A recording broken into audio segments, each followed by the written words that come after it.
Hello everyone, welcome back to my channel your technical expert Udayan Ghosh. আজকে আমরা computer অ্যাপ্লিকেশনের একটা যে গুরুত্বপূর্ণ পার্ট রয়েছে সফটওয়্যার এবং ল্যাঙ্গুয়েজ চ্যাপ্টারটিতে অপারেটিং সিস্টেম, এই অপারেটিং সিস্টেমের ডেফিনেশন অর্থাৎ অপারেটিং সিস্টেমের সংজ্ঞা, অপারেটিং সিস্টেমের কাজ, এই দুটো টপিক নিয়ে আজকে আমরা আলোচনা করব। এবং অপারেটিং সিস্টেম কিন্তু খুবই গুরুত্বপূর্ণ কম্পিউটার সিস্টেমকে অর্থাৎ কম্পিউটারকে চালাতে গেলে। সুতরাং অপারেটিং সিস্টেম কাকে বলে অর্থাৎ অপারেটিং সিস্টেমের সংজ্ঞা এবং অপারেটিং সিস্টেমের কী প্রয়োজনীয়তা রয়েছে, অপারেটিং সিস্টেম কী কাজ করে, এইগুলো আমাদের ভালো করে জানতে হবে। তাহলে চলো শুরু করা যাক। এখানে যে ছবিটা তোমরা দেখতে পাচ্ছ, এই ছবিটাতে আমি পরে আসছি। প্রথম বলি, এই যে অপারেটিং সিস্টেম জিনিসটা কি। দেখো, আমি এখানে অপারেটিং সিস্টেম লিখে 5টা পয়েন্ট লিখে রেখেছি। এই 5টা পয়েন্টকে যদি আমরা ভালো করে বুঝতে পারি, তাহলেই আমরা অপারেটিং সিস্টেম কাকে বলে বুঝতে পারবো। না, এই অপারেটিং সিস্টেম হচ্ছে এক ধরনের সিস্টেম সফটওয়্যার, যেটা আমরা প্রথমেই জেনেছি যে একটা সিস্টেম সফটওয়্যার হচ্ছে একটা অপারেটিং সিস্টেম। তাহলে অপারেটিং সিস্টেম হচ্ছে এক ধরনের কি সিস্টেম সফটওয়্যার। এই সিস্টেম সফটওয়্যারটা কি করে না, এই সিস্টেম সফটওয়্যারটা কম্পিউটার সিস্টেমের সমস্ত যে হার্ডওয়্যারগুলো রয়েছে, অর্থাৎ কম্পিউটার সিস্টেমের মধ্যে যে হার্ডওয়্যার পার্টগুলো রয়েছে, যে হার্ডওয়্যারের অংশগুলো রয়েছে, এই সমস্ত হার্ডওয়্যারগুলিকে নিয়ন্ত্রণ করে কি করে না, নিয়ন্ত্রণ করে এই হার্ডওয়্যারগুলোকে নিয়ন্ত্রণ করে আমরা যারা কম্পিউটার ব্যবহার করছি সেই কম্পিউটার ব্যবহারকারীকে সুবিধা প্রদান করে। অর্থাৎ যারা কম্পিউটারটাকে ব্যবহার করে বিভিন্ন ধরনের কাজ করছে, তারা যাতে সেই কাজ করার যাতে উপযুক্ত যাতে পরিবেশটা পায়, সেটা কিন্তু অপারেটিং সিস্টেম দেখে। অপারেটিং সিস্টেমের মাধ্যমেই, অর্থাৎ আমরা যারা কম্পিউটার ব্যবহার করি তারাই কম্পিউটার সিস্টেমের সমস্ত কাজগুলোকে যাতে ভালোভাবে করতে পারি, সেটা অপারেটিং সিস্টেমই কিন্তু আমাদের সাহায্য করে থাকে। আর কি করে না, অ্যাপ্লিকেশন সফটওয়্যার কি না, অ্যাপ্লিকেশন এবং অ্যাপ্লিকেশন সফটওয়্যারের প্রয়োজন অনুসারে। তাহলে কি হচ্ছে না, প্রথম হচ্ছে অপারেটিং সিস্টেমের মাধ্যমে আমাদের কম্পিউটারের সমস্ত হার্ডওয়্যারগুলো নিয়ন্ত্রণ হয় ব্যবহারকারী যাতে কাজ করার উপযুক্ত পরিবেশ পায়, সেটাকে দেখছে অপারেটিং সিস্টেম। তারপর কি করছে না, আমাদের এই যে কম্পিউটার বা আমাদের এই ফোনের মধ্যে যে ধরনের অ্যাপ্লিকেশন সফটওয়্যারগুলো রয়েছে, সেই অ্যাপ্লিকেশন সফটওয়্যারগুলোর প্রয়োজন অনুসারে কম্পিউটারের কি করে না, সম্পদ অর্থাৎ রিসোর্সগুলির মধ্যে সংযোগ স্থাপন করে। তাহলে অ্যাপ্লিকেশন সফটওয়্যারের প্রয়োজন অনুসারে কম্পিউটারের সম্পদগুলির মধ্যে সংযোগ স্থাপন করে। তাহলে পুরো জিনিসটা কি হচ্ছে না, অপারেটিং সিস্টেম এক ধরনের কি সিস্টেম সফটওয়্যার, যেটা কি করে, যেটা হার্ডওয়্যারকে নিয়ন্ত্রণ করে।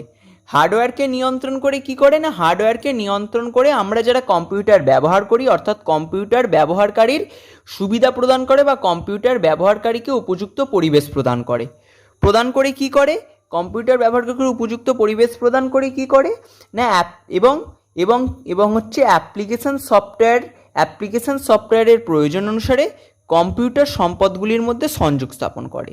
এবং এই কম্পিউটারের মধ্যে যে অ্যাপ্লিকেশন যে সফটওয়্যারগুলো রয়েছে, সেই সফটওয়্যারগুলো যাতে ঠিকমতোভাবে যাতে কাজ করতে পারে, সেই কাজগুলো করার জন্য, অর্থাৎ তাদের কাজ করার জন্য, অ্যাপ্লিকেশন সফটওয়্যারের কাজ করার জন্য তাদের প্রয়োজন অনুসারে কম্পিউটারের সম্পদ অর্থাৎ কম্পিউটারের যে রিসোর্স রয়েছে, সেই রিসোর্সগুলির মধ্যে সংযোগ স্থাপন করে।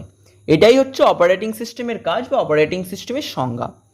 এবং এই অপারেটিং সিস্টেম বলতে গেলে, অপারেটিং সিস্টেম সম্বন্ধে জানতে গেলে আরও দুটি ওয়ার্ড কিন্তু আমাদের জানতে হবে। সেটা হচ্ছে কি, একটা হচ্ছে রিসোর্স ম্যানেজমেন্ট অর্থাৎ রিসোর্স ম্যানেজার, আর একটা হচ্ছে ভার্চুয়াল মেশিন।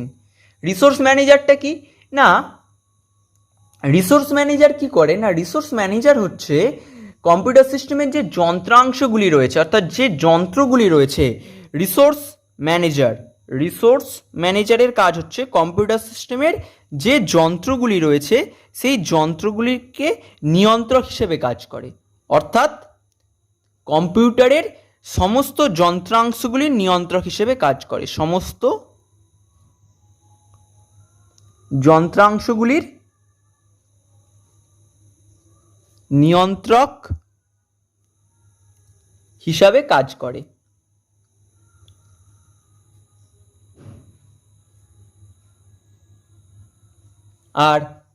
আর একটা কি, আর একটা হচ্ছে জানতে হবে ভার্চুয়াল মেশিন।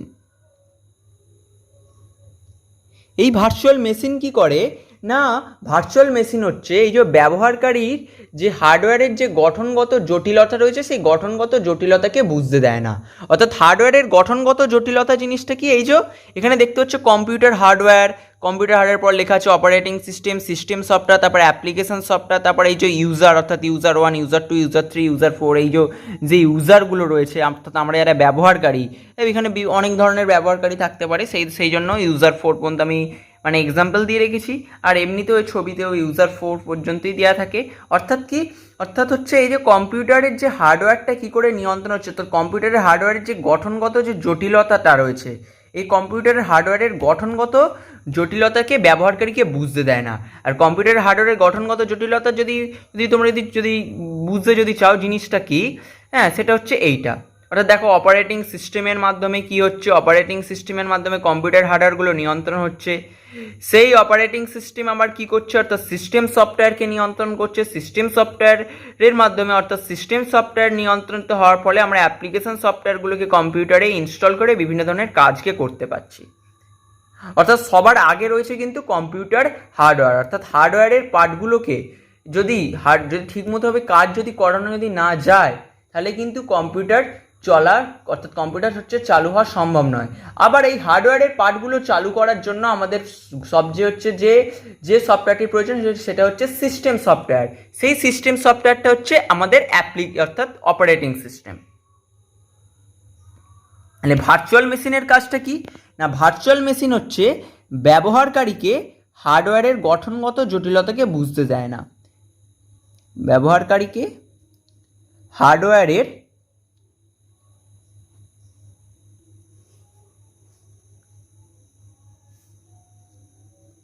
গঠনগত জটিলতাকে বুঝতে দেয় না।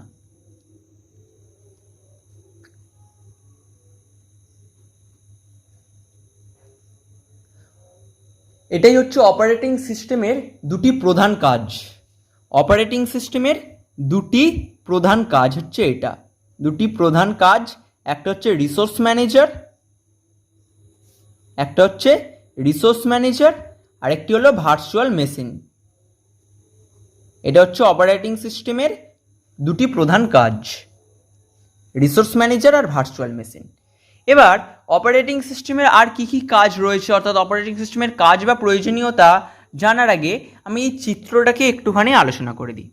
তা দেখতে পাচ্ছ ফার্স্টে রয়েছে কম্পিউটার হার্ডওয়্যার, তারপর অপারেটিং সিস্টেম, তারপর সিস্টেম সফটওয়্যার, তারপর অ্যাপ্লিকেশন সফটওয়্যার, তারপর এই ইউজারের সব আছে, ইউজার 4 পর্যন্ত আমি দিয়ে রেখেছি। এটা বলা যেতে পারে এটা আবার সফটওয়্যার এবং হার্ডওয়্যারের মধ্যে যে সম্পর্ক, সেই সম্পর্কের বোঝাতে হয় তাহলে এই চিত্রটাকে আমাদের অঙ্কন করতে হবে। তো সফটওয়্যার এবং হার্ডওয়্যারের মধ্যে কি আমাদের সম্পর্ক রয়েছে সেটা যদি আমাদের জানতে হয় তাহলে এই চিত্রটা আমাদের ভালো করে বুঝতে হবে। প্রথম হচ্ছে কম্পিউটার হার্ডওয়্যার, অর্থাৎ কম্পিউটার হার্ডওয়্যার দিয়ে ফার্স্টে আমরা কম্পিউটারটাকে তৈরি করলাম। তারপর কি এবার কম্পিউটারটাকে চালু করতে হবে। কম্পিউটারটাকে চালু করতে গেলে কিসের প্রয়োজন, আমাদের সিস্টেম সফটওয়্যারের প্রয়োজন। সেই সিস্টেম সফটওয়্যারটা কি, সেই সিস্টেম সফটওয়্যারটা হচ্ছে আমাদের অপারেটিং সিস্টেম। এই অপারেটিং সিস্টেমের মাধ্যমে এবার আমাদের কম্পিউটারটা চালু হলো এবং কম্পিউটারের মধ্যে আমরা বিভিন্ন ধরনের কাজ করব, তবেই হচ্ছে ইউজারদের সুবিধা হবে, তবেই ইউজাররা হচ্ছে এই অপারেটিং সিস্টেমের মধ্যে কম্পিউটারটা চালু হওয়ার পর কম্পিউটারের বিভিন্ন ধরনের কাজগুলো করতে পারলেই কী হবে না, ইউজারদের সুবিধা হবে, অর্থাৎ ব্যবহারকারীদের। সেই কাজগুলো করার জন্য আমাদের কি দরকার, আমাদের বিভিন্ন ধরনের সফটওয়্যার দরকার। কম্পিউটারটা তো চালু হয়ে গেল, এরপর আমরা যে কাজগুলো করব, মনে করো আমরা MS ওয়ার্ডে কিছু লিখতে চাইছি, আমরা MS এক্সেলে কিছু কাজ করতে চাইছি, আমরা কিছু পেন্টিং করতে চাইছি, আরও বিভিন্ন ধরনের কাজগুলো করতে চাইছি। সেই কাজগুলো করতে গেলে আমাদের যে সফটওয়্যারগুলোর প্রয়োজন সেটা হচ্ছে অ্যাপ্লিকেশন সফটওয়্যার। এই অ্যাপ্লিকেশন সফটওয়্যারের মাধ্যমে ইউজাররা বিভিন্ন ধরনের কাজগুলো করে তারা উপযুক্ত হচ্ছে, তার রেজাল্ট অর্থাৎ ফলাফল পায়। তাহলে কি হলো জিনিসটা, প্রথম হচ্ছে কম্পিউটার হার্ডওয়্যার দিয়ে ফার্স্ট হচ্ছে কম্পিউটারের গঠন হলো, অর্থাৎ কম্পিউটারকে আমরা তৈরি করলাম। তারপর সেই কম্পিউটারটিকে আমরা চালু করতে গেলে আমাদের সিস্টেম সফটওয়্যারের প্রয়োজন। সিস্টেম সফটওয়্যারের কিসের প্রয়োজন না, সিস্টেম সফটওয়্যার ভাগ হচ্ছে অপারেটিং সিস্টেম, সেই অপারেটিং সিস্টেমটার প্রয়োজন। এবং অপারেটিং সিস্টেম দিয়ে আমরা কম্পিউটারকে চালু করে দিলাম। চালু করে দেওয়ার পর এবার কম্পিউটারের কী করতে হবে না, বিভিন্ন ধরনের কাজগুলোকে আমাদের করতে হবে। তার জন্য প্রয়োজন অ্যাপ্লিকেশন সফটওয়্যার। সেই অ্যাপ্লিকেশন সফটওয়্যারকে ব্যবহার করে ইউজাররা বিভিন্ন ধরনের কাজগুলো করবে। এটাই হচ্ছে সফটওয়্যার ও হার্ডওয়্যারের মধ্যে সম্পর্ক। এরপর কি, এরপর আমরা জানবো অপারেটিং সিস্টেমের কাজ বা প্রয়োজনীয়তা। তো অপারেটিং সিস্টেমের কি কি আর কাজ রয়েছে, দুটি প্রধান কাজ তো জেনেছি, আরও অপারেটিং সিস্টেমের কাজ রয়েছে। তা অপারেটিং সিস্টেমের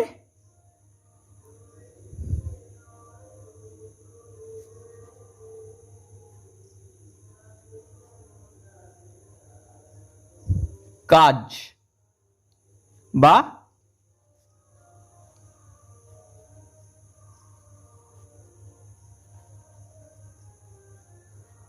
প্রয়োজনীয়তা। অপারেটিং সিস্টেমের কাজ বা প্রয়োজনীয়তা কি না, প্রথম হচ্ছে কম্পিউটার সিস্টেম চালু করা। আমি সেটাই বলেছি ফার্স্টে, না অপারেটিং সিস্টেমের প্রধান কাজটাই হচ্ছে কম্পিউটার সিস্টেমকে চালু করা। কম্পিউটার, আমি পয়েন্টগুলো লিখে দিচ্ছি আর আলোচনা করে দিচ্ছি। তাহলে ফার্স্ট কাজই হচ্ছে কম্পিউটার সিস্টেম চালু করা। অর্থাৎ কি না, কম্পিউটার সিস্টেমের যত যন্ত্রাংশ রয়েছে সেই যন্ত্রাংশগুলিকে নিয়ন্ত্রণ করে বুটিং প্রক্রিয়ার মাধ্যমে কম্পিউটার চালু করা অপারেটিং সিস্টেমের অন্যতম প্রধান কাজ। এই বুটিং জিনিসটা কি, বুটিং জিনিসটা জানতে গেলে আরেকটু আমাদের এগোতে হবে, তারপর আমরা বুটিং সম্বন্ধে জানব। এখন আমি বুটিং সম্বন্ধে আলোচনা করছি না, শুধুমাত্র ওয়ার্ডটার সম্বন্ধে তোমরা পরিচয় হয়ে থেকো। বুটিং, এই ওয়ার্ডটার সম্বন্ধে পরিচয় হয়ে থেকো, পরে আমি বুটিং জিনিসটা কি ডিটেলসে বলবো। তাহলে কম্পিউটার যে সিস্টেম রয়েছে সেই কম্পিউটার সিস্টেমের সমস্ত যন্ত্রাংশগুলিকে নিয়ন্ত্রণ করে বুটিং সিস্টেমের মাধ্যমে কম্পিউটারটাকে চালু করে। এটাই হচ্ছে অপারেটিং সিস্টেমের প্রধান কাজ। তারপর কি, তারপরের পয়েন্ট হচ্ছে ইউজার ইন্টারফেস। ইউজার ইন্টারফেস অর্থাৎ কি, কম্পিউটার ও ব্যবহারকারীর মধ্যে যোগসূত্র স্থাপন করে এবং ইন্টারফেস প্রদান করে। ইন্টারফেস জিনিসটা কি না, ব্যবহারের পরিবেশ বা প্ল্যাটফর্ম। আমরা যারা কম্পিউটারটা ব্যবহার করছি সেই তাদের ব্যবহারের যে পরিবেশ বা আমরা যে কম্পিউটারটা কী করে ব্যবহার করব, সেই ব্যবহারটা করতে গেলে আমাদের তো একটা হচ্ছে সেই কম্পিউটারের মধ্যে আমাদের একটা উপযুক্ত পরিবেশকে প্রদান করতে হবে, একটা উপযুক্ত প্ল্যাটফর্মকে প্রদান করতে হবে, তারপর আমরা কম্পিউটারকে কাজটা করতে পারবো। সেটাই হচ্ছে কম্পিউটার ও ব্যবহারকারীর মধ্যে যে যোগসূত্র স্থাপন করে সেই যোগসূত্র স্থাপনটাই হচ্ছে ইন্টারফেস, অর্থাৎ ব্যবহারের পরিবেশ বা প্ল্যাটফর্ম প্রদান করে। এই যে ইউজার ইন্টারফেস রয়েছে, ইউজার ইন্টারফেসের আরও দুটি জিনিস রয়েছে। কি না, আগেকার দিনে ক্যারেক্টার ইউজার ইন্টারফেস ব্যবহার করা হতো, মানে ক্যারেক্টার ইউজার ইন্টারফেস যুক্ত অপারেটিং সিস্টেম ব্যবহৃত হতো। ক্যারেক্টার ইউজার ইন্টারফেসটা কি না, এখানে শুধুমাত্র আমরা কিবোর্ডের মাধ্যমে কমান্ড টাইপ করতাম। আমাদের যে কিবোর্ড রয়েছে সেই কিবোর্ডের মাধ্যমে আমরা কমান্ডগুলোকে টাইপ করতাম, কমান্ড টাইপ করে আমরা সমস্ত কাজকে পরিচালনা করতাম। তাহলে ইউজার ইন্টারফেসের মাধ্যমে কি হয় না, কম্পিউটার ও ব্যবহারকারীর মধ্যে যোগসূত্র স্থাপন করে এবং একটি ইন্টারফেস প্রদান করে। পূর্বে যে ইউজার ইন্টারফেসটি ব্যবহার করা হতো সেটা হচ্ছে ক্যারেক্টার ইউজার ইন্টারফেস। সেই ক্যারেক্টার ইউজার ইন্টারফেসটা কি না, কিবোর্ডের মাধ্যমে কমান্ড টাইপ করে সমস্ত কাজকে পরিচালনা করা হতো। এই ক্যারেক্টার ইউজার ইন্টারফেস ধরনের অপারেটিং সিস্টেমকে ব্যবহার করা হতো। ক্যারেক্টার ইউজার ইন্টারফেস ধরনের অপারেটিং সিস্টেমকে ব্যবহার করা হতো। আর বর্তমানে graphical user interface operating system ব্যবহার করা হয়। অর্থাৎ গ্রাফিক্যাল ইউজার ইন্টারফেস অপারেটিং সিস্টেমটা কি না, যেখানে গ্রাফিক্স বা ছবি দেখা যায় এবং গ্রাফিক্যাল পয়েন্টের মাধ্যমে নির্দেশ দিয়ে সমস্ত কাজকে সম্পন্ন করা হয়। অর্থাৎ গ্রাফিক্স, সেই গ্রাফিক্স বা ছবি আমরা দেখতে পাই এবং যে গ্রাফিক্যাল যে পয়েন্টগুলো রয়েছে সেই পয়েন্টগুলোকে আমরা নির্দেশ দিয়ে সমস্ত কাজকে সম্পন্ন করতে পারি। এটা হচ্ছে বর্তমান দিনে অপারেটিং সিস্টেমটা ব্যবহার করা হয়ে থাকে, গ্রাফিক্যাল ইউজার ইন্টারফেস যুক্ত অপারেটিং সিস্টেম। তাহলে ইউজার ইন্টারফেস হয়ে গেল। এবার রয়েছে কি রিসোর্স ম্যানেজমেন্ট। এই রিসোর্স ম্যানেজমেন্টটা আমি একটু পরে আলোচনা করব, কারণ রিসোর্স ম্যানেজমেন্টে আবার কয়েকটা ভাগ রয়েছে। তার আগে আরও কয়েকটা আলোচনা করে দিই। না, অপারেটিং সিস্টেমের আর প্রধান কাজটা কি রয়েছে না, বিভিন্ন ধরনের যে সমস্যাগুলো হয়, মানে কম্পিউটার চালাতে গেলে কোনো যদি একটা মেশিন চালাতে হয়, সেটা সমস্যা হতেই পারে। সেই সমস্যা বা ত্রুটিগুলি অপারেটিং সিস্টেম সমাধান করে, অপারেটিং সিস্টেমের সমাধান করে কম্পিউটার সিস্টেমকে চালু রাখে। তাহলে কম্পিউটারের মধ্যে যদি কোনো সমস্যা হয় বা ত্রুটি দেখা যায়, সেটাকে সমাধান করে কম্পিউটার সিস্টেমকে চালু রাখার কাজটাও অপারেটিং সিস্টেমই করে। তারপর কি করে না, কম্পিউটার সিস্টেমের ফাইল সিস্টেমের নিরাপত্তা প্রদান করে। অর্থাৎ কম্পিউটার সিস্টেমের মধ্যে যে ফাইল সিস্টেমগুলো রয়েছে, সেই ফাইল সিস্টেমকে নিরাপত্তা প্রদান করা হচ্ছে অপারেটিং সিস্টেমের প্রধান কাজ।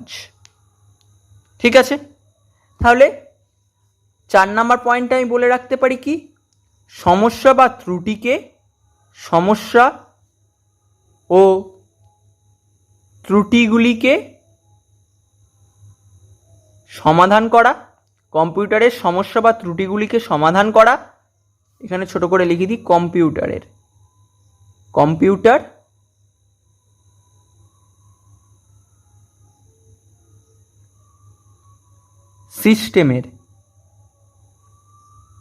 কম্পিউটার সিস্টেমের সমস্যা ও ত্রুটিগুলিকে সমাধান করা, আর কি, আর হচ্ছে ফাইল সিস্টেমের নিরাপত্তা প্রদান করা, ফাইল সিস্টেমের নিরাপত্তা প্রদান করা। ঠিক আছে, সবগুলো হয়ে গেল। এরপর শুধু বাকি রইল রিসোর্স ম্যানেজমেন্ট। এবার আমি রিসোর্স ম্যানেজমেন্ট নিয়ে আলোচনা করব। রিসোর্স ম্যানেজমেন্টটা কি, পূর্বেই আমি বলেছি যে রিসোর্স ম্যানেজমেন্ট জিনিসটা কি না, কম্পিউটার সিস্টেমের সমস্ত ধরনের যন্ত্রাংশগুলি নিয়ন্ত্রণ ও পরিচালনা করা অপারেটিং সিস্টেমের প্রধান কাজ। অর্থাৎ কি, এই যে তোমরা এখানে দেখতে পাচ্ছ রিসোর্স ম্যানেজার, অর্থাৎ কম্পিউটারের মধ্যে যে যন্ত্রাংশগুলি রয়েছে সেই যন্ত্রাংশগুলিকে নিয়ন্ত্রণ করাই হচ্ছে রিসোর্স ম্যানেজারের প্রধান কাজ। সেটাই হচ্ছে আমাদের রিসোর্স ম্যানেজার আর রিসোর্স ম্যানেজমেন্ট একই। অর্থাৎ রিসোর্স ম্যানেজমেন্টের মাধ্যমে, অর্থাৎ ম্যানেজমেন্ট জিনিসটা কি, মানে জিনিসটাকে হচ্ছে ম্যানেজ করা, মানে যাতে ঠিকমতো যাতে কাজটাতে হয়, ঠিকমতো যাতে কাজটাতে পরিচালনা করে যাতে ভালোভাবে সুষ্ঠুভাবে কাজটা হয়। সেরকমই কম্পিউটার সিস্টেমের যে সমস্ত ধরনের যন্ত্রাংশগুলো নিয়ন্ত্রণ হয় ও পরিচালনা হয়, যে অপারেটিং সিস্টেমটা যে কাজ করে, সেই অপারেটিং সিস্টেমের প্রধান কাজটা হচ্ছে যন্ত্রাংশগুলিকে নিয়ন্ত্রণ করা, পরিচালনা করা। তার মধ্যে রিসোর্স ম্যানেজমেন্ট এই কাজটি হচ্ছে করে থাকে। এই রিসোর্স ম্যানেজমেন্টের আবার কতগুলো উল্লেখযোগ্য কাজ রয়েছে। কি না, রিসোর্স ম্যানেজমেন্টের যে উল্লেখযোগ্য কাজগুলি রয়েছে সেটার মধ্যে ফার্স্টটি হচ্ছে মেমোরি ম্যানেজমেন্ট।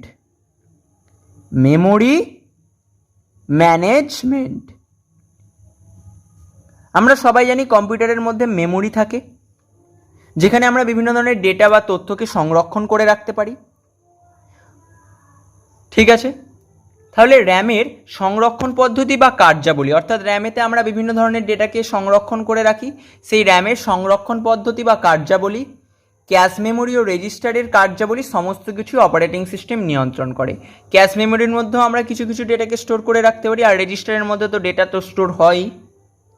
তাহলে যেখানে আমাদের মেমোরি, অর্থাৎ যেখানে আমরা ডেটাকে বা তথ্যকে সংরক্ষণ করে রাখি, সেই ডেটা বা সংরক্ষণের যে পদ্ধতিটা বা তাদের যে কার্যাবলীটা, সেটা সমস্ত কিছুই অপারেটিং সিস্টেম নিয়ন্ত্রণ করে। তাহলে র্যামের সংরক্ষণ পদ্ধতি বা কার্যাবলী, ক্যাশ মেমোরি ও রেজিস্টারের কার্যাবলী সমস্ত কিছুই অপারেটিং সিস্টেম নিয়ন্ত্রণ করে। ঠিক আছে, তারপর কি, তারপর হচ্ছে input output management. Input output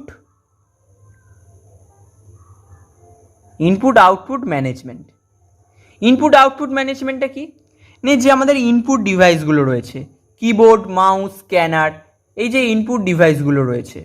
আর আউটপুট ডিভাইস কি, মনিটর, প্রিন্টার, সাউন্ড বক্স, এগুলো হচ্ছে আউটপুট ডিভাইস। এই আউটপুট ডিভাইসের সমস্ত যে কাজটা যে পরিচালিত হয় অপারেটিং সিস্টেমের মাধ্যমে হয়, এটাই হচ্ছে ইনপুট আউটপুট ম্যানেজমেন্ট। আর একটা কি রয়েছে, আর একটা রয়েছে প্রসেসর ম্যানেজমেন্ট। প্রসেসর ম্যানেজমেন্টটা কি না, কম্পিউটার সিস্টেমের সবচেয়ে হচ্ছে গুরুত্বপূর্ণ দামি অংশ হচ্ছে এই প্রসেসর। প্রসেসরের কার্যাবলী নিয়ন্ত্রণ করে কম সময়ে দ্রুত প্রক্রিয়াকরণের মাধ্যমে ব্যবহারকারীর কাজের ফলাফল প্রদান করা হয়। অর্থাৎ কি, অর্থাৎ খুব কম সময় খুব দ্রুত প্রক্রিয়াকরণের মাধ্যমে যারা আমরা যারা কম্পিউটারটা ব্যবহার করছি সেই কম্পিউটার ব্যবহারকারীর কাছে যে তাদের যে কাজের যে ফলাফলটা প্রদান করা, সেটা হচ্ছে প্রসেসরের প্রধান কাজ। প্রধান কাজটা কি না, সেটা হচ্ছে খুব যে আমরা যে কাজটা করছি সেই কাজটার রেজাল্টটাকে, অর্থাৎ কাজটার ফলাফলটাকে খুব কম সময়ের মধ্যে দ্রুত প্রক্রিয়াকরণের মাধ্যমে সঠিক ইনপুট সঠিক রেজাল্টটাকে প্রদান করা, খুব কম সময়ে দ্রুত প্রক্রিয়াকরণের মাধ্যমে, এটাই হচ্ছে প্রসেসরের প্রধান কাজ। এবং একটা নতুন ওয়ার্ড সম্বন্ধে তোমরা জেনে রাখো, সেটা হচ্ছে শিডিউলিং। এই শিডিউলিং ব্যবহারের মাধ্যমে প্রসেসরের কাজকে পরিচালনা করা হয়। শিডিউলিং জিনিসটা কি, শিডিউলিং সম্বন্ধে পরে জানবে বিস্তারিত। শিডিউলিংয়ের অনেক ধরনের ভাগ রয়েছে। শিডিউলিং কাকে বলে জানতে হবে, কত ধরনের শিডিউলিং রয়েছে, অনেক ধরনের শিডিউলিং রয়েছে। সেই যে শিডিউলিংগুলো যে রয়েছে সেই শিডিউলিংগুলো অনুযায়ী কী করে যে কাজ হয়, অর্থাৎ শিডিউল অনুযায়ী কী করে কম্পিউটার কাজগুলো করে। আমরা যখন কাজ করি কি আমাদের বিভিন্ন ধরনের শিডিউল থাকে যে আমরা এই কাজটা আগে করব, তারপর এই কাজটা করব, তারপর এই কাজটা করব। সেরকমই কম্পিউটারেরও শিডিউল রয়েছে। সেই শিডিউলিংয়ের মাধ্যমে কম্পিউটার কাজ করে। কম্পিউটার ফার্স্টে একটা কাজ করে, তারপর আবার তারপরের কাজটা করে, সেরকমই শিডিউলিং রয়েছে। এবং সেই শিডিউলিংগুলো অনেক ধরনের শিডিউলিং রয়েছে। সেই শিডিউলিংগুলো সম্বন্ধে আমাদের পরে জানতে হবে। শুধু শিডিউলিং ওয়ার্ডটা জেনে রাখো। তা শিডিউলিংয়ের মাধ্যমে কি হয় না, প্রসেসরের কাজকে পরিচালনা করা হয়। তাতে প্রসেসরের কাজ কে পরিচালনা করে না, শিডিউলিং ব্যবহার করে প্রসেসরের কাজকে পরিচালনা করা হয়ে থাকে। ঠিক আছে, তাহলে প্রসেসর ম্যানেজমেন্ট হয়ে গেল। আর পরে রইল ফাইল ম্যানেজমেন্ট। ফাইল ম্যানেজমেন্ট কি না, সমস্ত সেকেন্ডারি ডিভাইসের মধ্যে তথ্যের আদান প্রদান, সংরক্ষণ ইত্যাদি কাজ নিয়ন্ত্রণ করা। তার যে সেকেন্ডারি ডিভাইসগুলো রয়েছে সেই সেকেন্ডারি ডিভাইসের মধ্যে তথ্যের আদান প্রদান ও সংরক্ষণ ইত্যাদি কাজকে নিয়ন্ত্রণ করে হচ্ছে ফাইল ম্যানেজমেন্ট। সেকেন্ডারি ডিভাইসের মধ্যে আদান প্রদান ও সংরক্ষণ পদ্ধতি নিয়ন্ত্রণ করে ফাইল ম্যানেজমেন্ট। ঠিক আছে, তাহলে হয়ে গেল। তাহলে আমরা অপারেটিং সিস্টেম কাকে বলে জানলাম, অপারেটিং সিস্টেমের প্রধান দুটি কাজ জানলাম, তারপর সফটওয়্যার ও হার্ডওয়্যারের মধ্যে সম্পর্ক জানলাম, তারপর জানলাম অপারেটিং সিস্টেমের কাজ বা প্রয়োজনীয়তা, কী কী কাজ রয়েছে কম্পিউটার সিস্টেমকে চালু করা, ইউজার ইন্টারফেস ব্যবহার করে কম্পিউটার যারা ব্যবহার করছে তাদের উপযুক্ত পরিবেশ প্রদান করা, রিসোর্স ম্যানেজমেন্ট ব্যবহার করে কম্পিউটারের যন্ত্রাংশগুলিকে নিয়ন্ত্রণ করা। সেই রিসোর্স ম্যানেজমেন্ট আবার কত ধরনের রয়েছে, অর্থাৎ রিসোর্স ম্যানেজমেন্ট আবার কী কী ধরনের কাজ করে সেই কাজগুলোকে জানা। অর্থাৎ পরীক্ষায় কিন্তু আসতে পারে রিসোর্স ম্যানেজমেন্টের উল্লেখযোগ্য কাজগুলি লেখো। সেই কাজগুলো কী কী, রিসোর্স ম্যানেজমেন্ট, সেই রিসোর্স ম্যানেজমেন্টের উল্লেখযোগ্য কাজগুলো কী কী, মেমোরি ম্যানেজার অর্থাৎ মেমোরিকে ম্যানেজমেন্ট করা, ইনপুট আউটপুট ডিভাইসকে ম্যানেজমেন্ট করা, প্রসেসরকে ম্যানেজমেন্ট করা, ফাইল ম্যানেজমেন্ট করা। ঠিক আছে, আর কি না, অপারেটিং সিস্টেমের আর কি কাজ রয়েছে না, কম্পিউটার সিস্টেমের সমস্যা ও ত্রুটিগুলিকে সমাধান করা। এখানে এই যে আমি তীরচিহ্ন দিয়ে লিখে দিয়েছি কম্পিউটার সিস্টেম, সেই কম্পিউটার সিস্টেমের সমস্যা ও ত্রুটিগুলিকে সমাধান করা। আর 5 নাম্বার কাজ হচ্ছে ফাইল সিস্টেমের নিরাপত্তা প্রদান করা। ব্যাস, ঠিক আছে, আজকে এই পর্যন্তই থাকবে। আর যদি তোমাদের ভিডিওটা ভালো লেগে থাকে তাহলে please like, share and subscribe. এবং নেক্সট ভিডিওর জন্য তোমরা এই ভিডিও যদি ভালো লেগে থাকে তাহলে তোমরা সাবস্ক্রাইব করে রাখতে পারো। চলো, thank you very much for watching this video.